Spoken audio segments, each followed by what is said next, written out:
আগের ভিডিওতে আমরা হচ্ছে যে ফ্লুইডের প্রপার্টিগুলো দেখেছিলাম। তো ভিসকোসিটি কি, তারপরে ভিসকোসিটির হচ্ছে যে ডাইনামিক ভিসকোসিটি কি, কাইনেমেটিক ভিসকোসিটি কি, the difference between kinematic viscosity and dynamic viscosity. Then হচ্ছে যে আমরা একটা প্রমাণ দেখছিলাম, হচ্ছে যে নিউটনিয়ানস ইকুয়েশন অফ ভিসকোসিটির প্রমাণটা দেখেছিলাম যে কিভাবে আসছে। তো এখন আসলে আমরা যে জিনিসটা দেখবো সেই হচ্ছে রিওলজিক্যাল ক্লাসিফিকেশন অফ ফ্লুইড। ওকে, তো রিওলজিক্যাল ক্লাসিফিকেশন অফ ফ্লুইড জিনিসটা আসলে কি? জিনিসটা আসলে একটু যদি আমি দেখি সোজা বাংলা ভাষায় যদি বলি, রিওলজিক্যাল প্রপার্টি কি? রিওলজিক্যাল বানানটা ভুলে গেছি, আচ্ছা একটু মনে করার ট্রাই করি। আচ্ছা, রিওলজিক্যাল ক্লাসিফিকেশন অফ ফ্লুইড।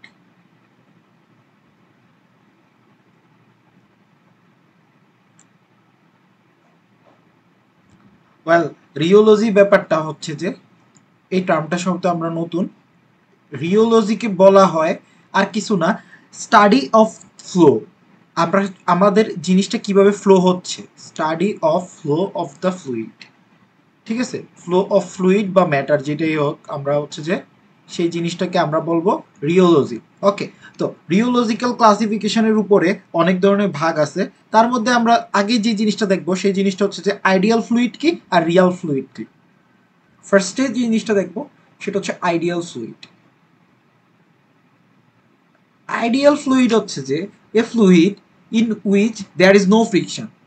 ওকে, আমাদের ফ্রিকশন মানে কি? আমরা হচ্ছে যে ফ্লুইডের ফ্রিকশন বলতে ভিসকোসিটিকে বুঝি। Okay, so that's why we can say a fluid friction, that means viscosity is zero. Viscosity is zero. আর এই ভিসকোসিটি যখন একটা ফ্লুইডের জিরো হয় সেই ফ্লুইডটাকে বলা হয় ইনভিসিড। এই টার্মিনোলজিগুলোকে আসলে খুব ইম্পর্টেন্ট। রিয়েল ফ্লুইড হচ্ছে যে একদম যেটার মধ্যে ট্যানজেনশিয়াল এবং শিয়ারিং ফোর্স থাকবে। তো এই যে ভিসকোসিটি থাকবে, ভিসকোসিটি টার্মটা থাকবে, সেই জায়গায় আমরা হচ্ছে যে রিয়েল ফ্লুইড আমরা যে অ্যানালাইসিস করব সেই জিনিসটাতে আমরা থাকবো আর কি। সেটাতে আমাদের হচ্ছে যে ট্যানজেনশিয়াল মুভমেন্ট থাকবে, শিয়ারিং মুভমেন্ট থাকবে, রিলেটিভ বডির মধ্যে ভিসকোসিটি যেগুলোতে থাকবে আর কি, সেইগুলোতে হচ্ছে যে আমাদের রিয়াল ফ্লুইড বলা হয়। তো আইডিয়াল ফ্লুইড এবং রিয়াল ফ্লুইডের আরেকটু কথাবার্তা আমি একটু পরে বলবো। সেই জিনিসটার পরে আমি এখন রিওলজিক্যাল ক্লাসিফিকেশন অফ ফ্লুইডে যেহেতু আসি, আমি একটু দেখি রিওলজিক্যাল ক্লাসিফিকেশন অফ ফ্লুইডের মধ্যে কি কি ধরনের ফ্লুইড আছে, ফ্লুইডের টাইপস কি কি। সো ফার্স্ট অফ অল আমরা যে জিনিসটা পড়বো সেটা হচ্ছে নিউটনিয়ান ফ্লুইড। নিউটনিয়ান ফ্লুইডটা কি? নিউটনিয়ান ফ্লুইড হচ্ছে যে যেসব ফ্লুইড নিউটনিয়ান ইকুয়েশনকে ফলো করে। আমাদের নিউটনিয়ান ইকুয়েশনটা কি ছিল? Tau is equal two mu into velocity gradient, এটা ছিল না ভাইয়া? তো এই ইকুয়েশনটা যেটা ফলো করে, সেই ইকুয়েশন যে ফ্লুইডটাকে বলবো সেই ফ্লুইডটাকে বলবো আমরা নিউটনিয়ান ফ্লুইড। ফ্লুইডস আমি যদি লিখি fluids which follow this behaviour. So example হিসেবে কি নেওয়া যায়? এক্সাম্পল হিসেবে দেওয়া যায় কেরোসিন। আমাদের রিয়েল লাইফ এক্সাম্পল গুলো যদি নেই, কেরোসিন,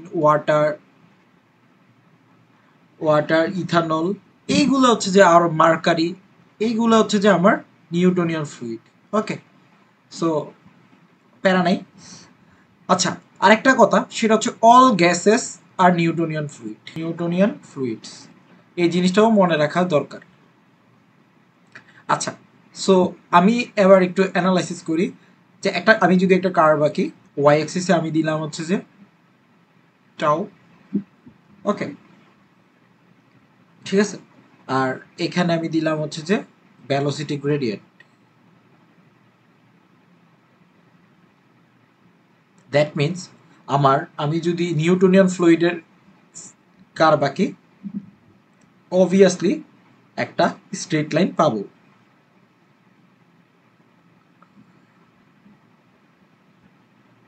ওকে, এটা হচ্ছে আমার নিউটনিয়ান ফ্লুইডের লাইন। ঠিক আছে, নিউটনিয়ান ফ্লুইড। আচ্ছা, তো পর্যায়ক্রমে আমরা বাকিগুলোও দেখে আসি। আমরা এই কার্ভটা রাখলাম আপাতত। এবার আসো নন নিউটনিয়ান ফ্লুইড। নন নিউটনিয়ান ফ্লুইডস।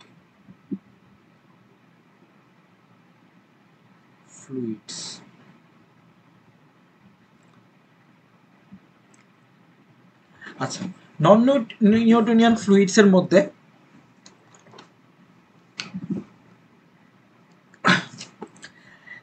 নন নিউটনিয়ান ফ্লুইড হচ্ছে যে শিয়ার স্ট্রেস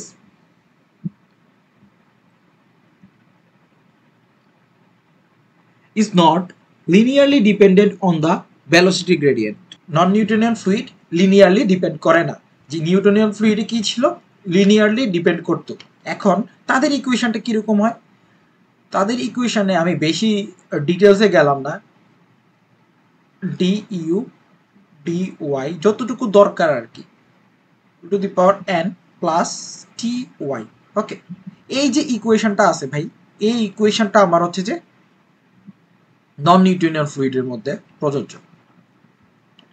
ওকে, তো এখন নন নিউটনিয়ান ফ্লুইডের মধ্যে অনেক ধরনের ক্লাসিফিকেশন আছে।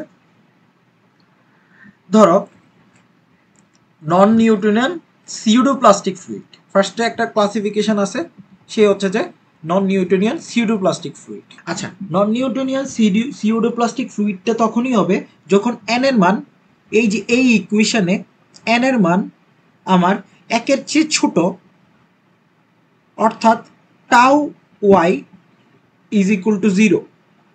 ওকে, তখন আমি হচ্ছে যে বলতে পারবো জিনিসটা সিউডোপ্লাস্টিক। এক্সাম্পল হিসেবে দাঁড় করানো যায় আমাদের যে জিলাটিন, মিল্ক, এরপরে ব্লাড, এইসব দাঁড় করানো যায় আর কি। ওকে, সো দেখি একটু কার্ভ আঁকলে কেমন হয়। যে নন নিউটনিয়ান সিউডোপ্লাস্টিক ফ্লুইড, তো সিউডোপ্লাস্টিক ফ্লুইড যেহেতু বলছে এন এর মান 0, এরকম একটা কার্ভ দাঁড়াবে আর কি, ওয়ান কাইন্ড অফ আরেকটু বাঁকা হবে। ওকে, এরকম একটা কার্ভ হবে। এই জিনিসটা হচ্ছে আমার সিউডোপ্লাস্টিক ফ্লুইড। ওকে, ওয়াই এর মান 0, অর্থাৎ ওয়াই এক্সিসে কোনো ইয়ে থাকবে না। দেন আমার 2 নম্বরে যে ক্লাসিফিকেশনটা আছে সেটা হচ্ছে যে নন নিউটনিয়ান ডাইলেটেন্ট ফ্লুইড। সেক্ষেত্রে কি হবে, এই ইকুয়েশনটার উপরে এন ভ্যালু 1 থেকে বড় হবে, then tau Y is equal to 0 হবে। তো সেক্ষেত্রে ইকুয়েশনটা দাঁড়াবে tau is equal to a into d u y n, অর্থাৎ এরকম একটা ইকুয়েশন দাঁড়াবে, তাই না? আর এক্সাম্পল হিসেবে কি কি থাকতে পারে, সুগার সলিউশন, এগুলো হচ্ছে যে ডাইলেটেন্ট ফ্লুইড, সুগার সলিউশন। দেন হচ্ছে যে স্টার্চ সলিউশন,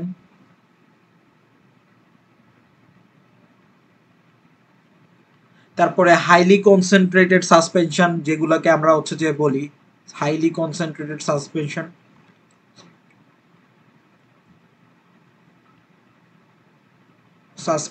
এগুলো হচ্ছে যে তোমার হাইলি কনসেন্ট্রেটেড, যেহেতু বলছে স্যান্ড প্লাস ওয়াটার, একটা হাইলি কনসেন্ট্রেটেড সাসপেনশন। ওকে, তো একটু দেখি যে এটার কার্ভ কেমন হতে পারে, এটার কার্ভ কেমন হতে পারে। অবভিয়াসলি সেক্ষেত্রে একটা ডাইলেটেন্ট ফ্লুইড মানে হচ্ছে যে থাকবে, তো সেটার জন্য এরকম একটা কার্ভ পাবো আমরা। ঠিক আছে, এটা হচ্ছে আমার ডাইলেটেন্ট ফ্লুইড। ওকে, আসো এবার আরেকটা আরেকটা টাইপ আছে, সেই টাইপটা হচ্ছে যে থিক্সোট্রপিক। একটা মিনিট, থিক্সোট্রপিক ফ্লুইড। ওকে,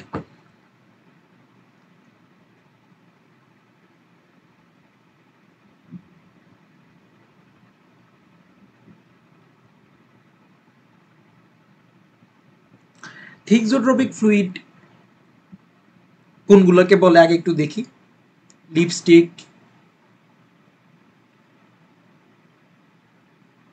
দেন হচ্ছে যে মানে প্রিন্টার যে ইঙ্ক থাকে কালিগুলো,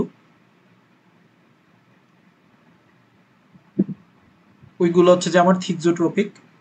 তো থিকজোট্রপিকের আর ইকুয়েশনটা থাকবে যেই নন নিউটনিয়ান ফ্লুইডের যে ইকুয়েশন, ওই ইকুয়েশনই তোমার হচ্ছে যে থাকবে প্লাস টাউ ওয়াই, একটা ইন্টারসেপ্ট থাকবে। তো এই যে ইকুয়েশন, এই ইকুয়েশনের তোমার এন এর ভ্যালু অবভিয়াসলি একের চেয়ে বড় হইতে হবে, থিকজোট্রপিক বলা হয়। তো থিকজোট্রপিকের ক্ষেত্রে যদি ফিগারটা ড্র করি, থিকজোট্রপিক, থিকজোট্রপিকে বলা হয় হচ্ছে যে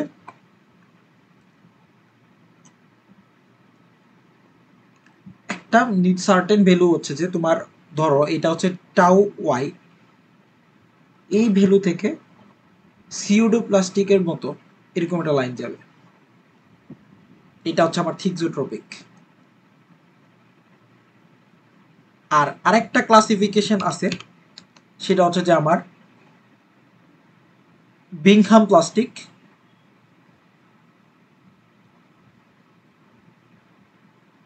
বিংহাম প্লাস্টিকের উদাহরণ হচ্ছে টুথপেস্ট।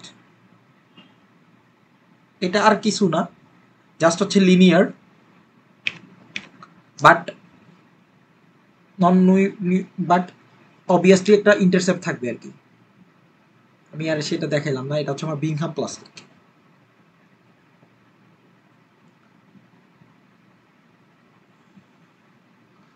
ওকে, আর এবার আসি আইডিয়াল ফ্লুইড। আইডিয়াল ফ্লুইড তখনই হবে যখন হচ্ছে যে আমার কোনো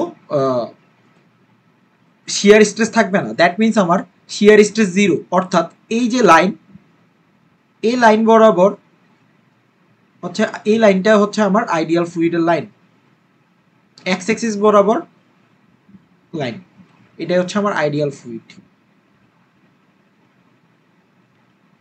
অর্থাৎ আইডিয়াল ফ্লুইড। আর সলিড হবে যখন হচ্ছে যে কোনো ভেলোসিটি গ্রেডিয়েন্ট থাকবে না, অর্থাৎ কোনো ফ্লো থাকবে না। এই যে এই লাইনটা ওয়াই এক্সিস বরাবর যে লাইন,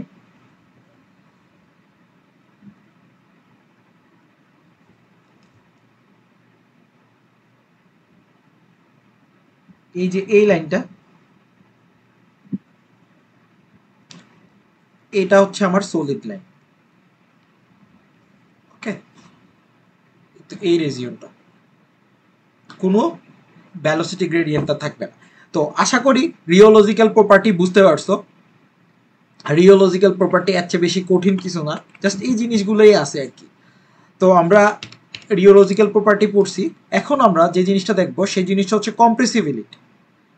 ওকে, সো কম্প্রেসিবিলিটি জিনিসটা কি আসলে, আমি কম্প্রেসিবিলিটি নিয়ে এত কিছু বলবো না, জাস্ট একটা জিনিস টপিকটা একটু হাইলাইট করি। তো আমরা এখন কম্প্রেসিবিলিটি অ্যান্ড বাল্ক মডিউলাস দেখতেছিলাম। তো বাল্ক কম্প্রেসিবিলিটি অ্যান্ড সংজ্ঞাটা কি? সংজ্ঞাটা হচ্ছে যে reciprocal of bulk modulus of elasticity, অর্থাৎ কম্প্রেসিবিলিটি হচ্ছে যে 1/k, তাই তো? আচ্ছা, এখন বাল্ক মডিউলাস জিনিসটা কি? বাল্ক মডিউলাস জিনিসটা বুঝতে হইলে এখানে একটা ফিগার আছে, দেখো। ধরো এটা একটা সিলিন্ডার, সিলিন্ডারে একটা পিস্টন, তো এখানে ভি তার হচ্ছে যে ইনিশিয়াল আয়তন। তো এখানে আমি পি প্রেসার দিচ্ছি, পি প্রেসার দেওয়ার ফলে তার মধ্যে একটা প্রেসারের চেঞ্জ আসছে, সেখানে হচ্ছে পি প্লাস ডিপি হচ্ছে যে প্রেসারের চেঞ্জ। আর আমার যে ভলিউমটা কমলো সেটা হচ্ছে যে ডিবি পরিমাণ কমলো ধরে নিলাম। তো এখানে আমার বি থেকে এই ডিবি পরিমাণ ভলিউম আছে, তাই তো? তো volumetric strain is equal to minus del v by initial volume, তাই তো? আচ্ছা, তো এখান থেকে বাল্ক মডিউলাস অফ বাল্ক মডিউলাসের সংজ্ঞা বলা যায় যে increase of pressure divided by increase of pressure divided by volumetric strain.